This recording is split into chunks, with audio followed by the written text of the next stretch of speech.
여러분, 계좌에 빨간불이 점점 줄어들고 있는데 정작 외국인들은 삼성전자를 미친 듯이 던지고 있습니다. 작년 초만 해도 56%를 넘던 외국인 지분율이 올해 1분기 49%대까지 무너졌어요. 숫자만 보면 도망가는 그림이 맞습니다. 그런데 정말 이상한 게 하나 있어요. 외국인이 그렇게 던지는데 그 물량을 받아내는 누군가는 이걸 기회라고 보고 있다는 겁니다. 둘 중 하나는 틀린 거예요. 오늘은 그 둘 중 누가 맞는지, 외국인 매도의 진짜 이유와 HBM사 반전 시나리오, 그리고 세금 한 푼이라도 덜 내는 ISA 활용법까지 한 번에 정리해드립니다. 먼저 핵심부터 짚고 가겠습니다. 외국인이 삼성전자를 파는 건 삼성이 망할 것 같아서가 아닙니다. 미국 대형 글로벌 펀드들이 신흥국 비중을 줄이는 리밸런싱에 들어갔고, 달러가 강세를 보이면 한국 같은 신흥국에서 자금이 빠지는 건 역사적으로 반복되어 온 패턴이에요. 그리고 그 출구는 늘 시가총액 1위 종목 삼성전자입니다. 코스피 전체 시총에서 삼성전자가 차지하는 비중이 워낙 커서 한국 비중을 줄이려면 삼성전자를 팔 수밖에 없는 구조입니다. 편의점 점주가 현금이 급할 때 가장 잘 팔리는 비싼 음료수부터 빼서 현금화하는 것과 똑같은 원리예요. 삼성이 싫어서가 아니라 빨리 현금 만들어야 하는데 가장 거래량 많고 팔기 편한 게 삼성이라서 먼저 파는 겁니다. 그럼 그 물량은 어디로 갔을까요? 공중에 사라진 게 아닙니다. 외국인 지분율이 56%에서 49%로 줄었다는 건 반대로 말하면 그 7%포인트만큼을 지금 개인과 기관이 받아내고 있다는 뜻이에요. 누군가는 이 가격을 기회로 보고 담고 있다는 얘기입니다. 외국인 매도라는 노이즈 뒤에 가려진 첫 번째 사실이 이거예요. 그래서 본질로 들어갑니다. 삼성전자, 지금 기업 가치가 어디까지 와 있느냐? 숫자 하나만 던질게요. 1200조 원. 우리나라 1년 정부 예산이 대략 680조 원 수준인데 그 2배에 가까운 돈을 올해 단 한 해에만 전 세계 빅테크들이 AI 데이터 센터에 쏟아붓겠다고 발표했습니다. 마이크로소프트, 구글, 메타, 아마존이 경쟁하듯 발표한 설비 투자를 다 더하면 이 숫자가 나와요. 이 1200조 원이 어디로 흘러가느냐? AI를 굴리려면 뇌가 필요하고 그 뇌가 엔비디아 GPU입니다. 그런데 뇌만 있으면 작동이 될까요? 안 됩니다. 혈관이 필요하고 혈액이 흘러야 해요. 반도체 세계에서 그 혈관 역할을 하는 게 메모리 반도체고 그 줄 맨 앞에 삼성전자와 SK하이닉스가 서 있습니다. 여기까지가 시장이 이미 어느 정도 알고 있는 얘기예요. 그런데 시장이 아직 제대로 반영하지 못한 게 두 가지 있습니다. 첫째, 이 호황의 지속기간이 시장 예상보다 훨씬 길다는 것. 둘째, 삼성전자는 지금 메모리 장사만 하는 회사가 아니라는 것. 두 번째부터 풀어볼게요. 솔직히 말씀드리면 작년까지 HBM 시장에서 삼성전자는 굴욕적이었습니다. SK하이닉스가 엔비디아 납품 물량의 70% 이상을 가져갔어요.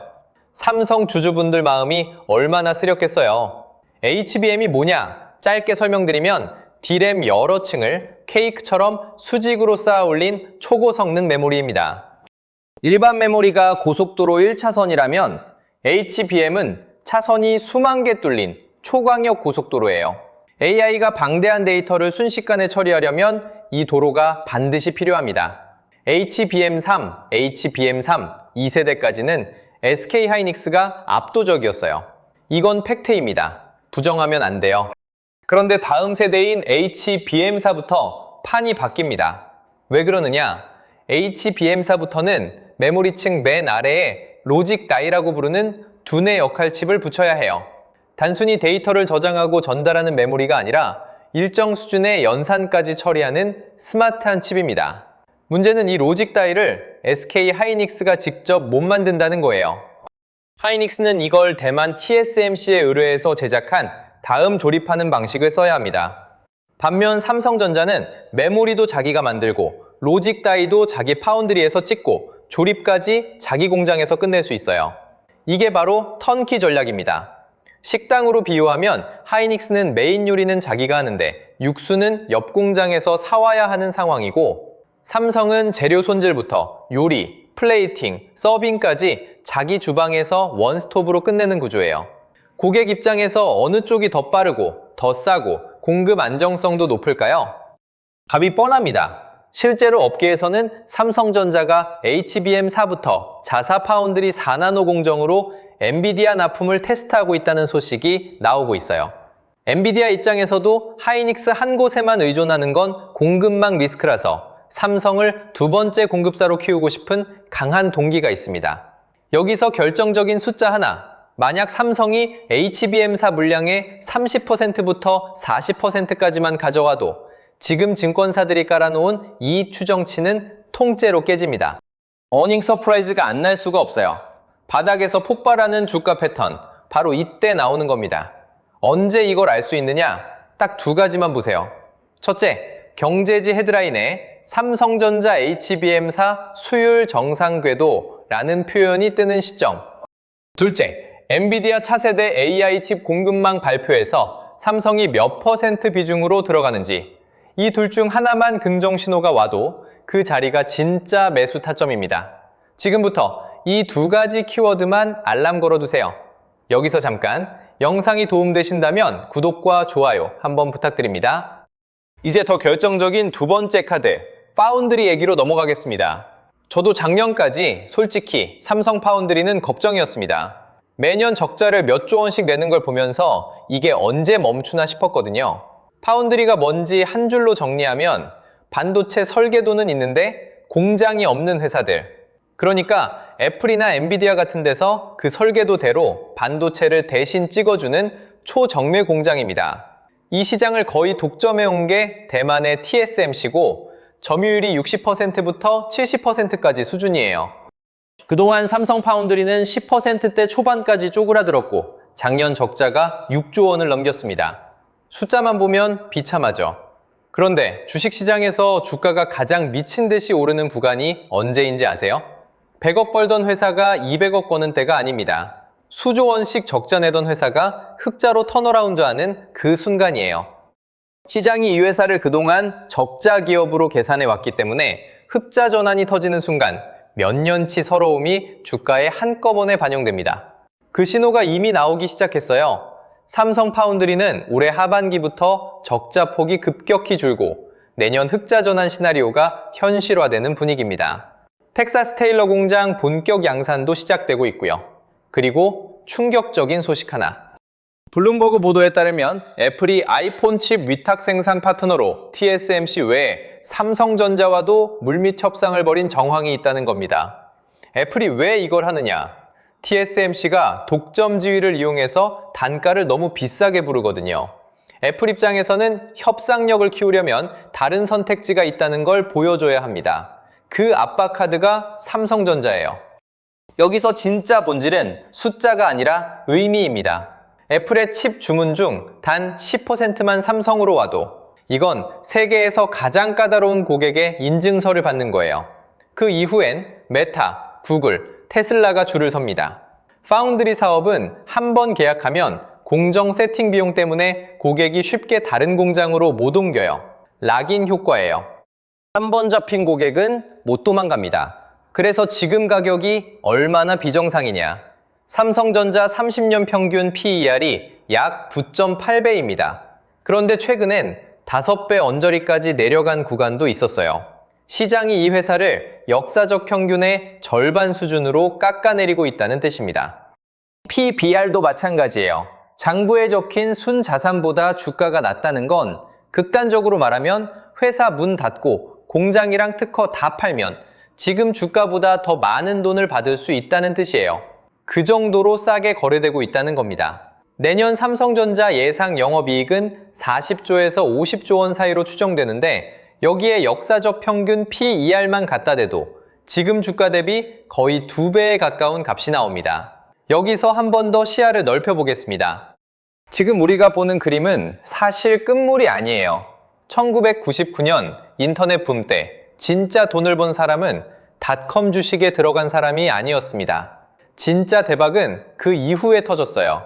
2004년 페이스북, 2007년 아이폰, 2008년에 본격화된 유튜브, 인터넷 인프라가 다 깔린 다음에야 진짜 서비스들이 폭발했습니다. AI도 지금 똑같은 구간이에요. 지금은 데이터 센터라는 인프라를 까는 단계이고 여기서 엔비디아, TSMC, 삼성, 하이닉스가 먼저 돈을 벌고 있습니다.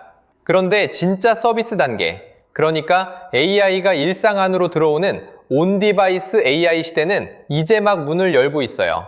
온디바이스 AI는 지금까지 데이터 센터 서버가 연산해서 인터넷으로 결과를 보내주던 방식과 다릅니다. 스마트폰, TV, 냉장고 자체에 AI 반도체를 내장해서 인터넷 없이도 스스로 판단하고 동작하는 시대로 넘어가는 거예요. 이게 왜 삼성에 결정적이냐? 삼성전자가 전 세계에 파는 스마트폰이 연간 약 2억 5천만 대입니다. TV, 세탁기, 냉장고, 에어컨까지 합치면 연간 수억 개의 제품에 AI 반도체와 온디바이스 메모리가 들어가는 그림이 그려져요. 데이터 센터에 들어가는 물량의 몇 배가 될지 계산기 두드려보면 답이 나옵니다. 게다가 삼성이 사활을 걸고 준비하는 카드가 하나 더 있어요. 실리콘 포토닉스, 즉 광반도체 기술입니다. 기존 반도체는 데이터를 전기 신호로 주고받는데 이걸 빛으로 주고받게 하는 기술이에요. 속도는 광속이고 발열은 훨씬 적습니다. 이 기술이 완성되면 AI 반도체 성능이 또 한 번 차원이 다르게 점프합니다. 그리고 그 종착지는 휴머노이드 로봇이에요. 사람 형태의 로봇이 실시간으로 주변 환경을 인식하고 판단하려면 AI 반도체가 로봇 몸 안에 그대로 탑재돼야 합니다. 지금 테슬라 옵티머스, 피규어 AI, 보스턴 다이내믹스가 앞다퉈 휴머노이드 로봇 개발에 수조 원을 쏟아붓고 있어요. 그 로봇 한 대 한 대마다 삼성전자 반도체가 들어가는 세상이 옵니다. 데이터 센터 한 개에 들어가는 메모리보다 로봇 수백만 대에 들어가는 메모리 총량이 더 클 수 있어요. 이게 끝물 같으세요? 지금 겨우 2회 초입니다. 자, 그럼 이걸 어떻게 담아야 하느냐? 딱 3가지 원칙으로 정리하겠습니다. 첫째, 빨간불엔 인내, 파란불엔 매수. 주가가 며칠 연속 오르면서 계좌가 온통 빨갛게 물들면 사고 싶어집니다. 나만 못 산 것 같은 불안, 이게 포모예요. 이 타이밍이 바로 참아야 할 때입니다. 삼성전자는 시총이 너무 커서 외부 노이즈 한 방에 훅 빠지는 날이 반드시 옵니다. 미국 CPI 발표, 연준 금리 동결, 환율 급등, 노조 파업 뉴스. 이런 외부 충격으로 2%에서 3%까지 훅 빠지는 그날, 파란불이 켜지는 그날이 세일 기간이에요. 둘째, 현금 30% 법칙.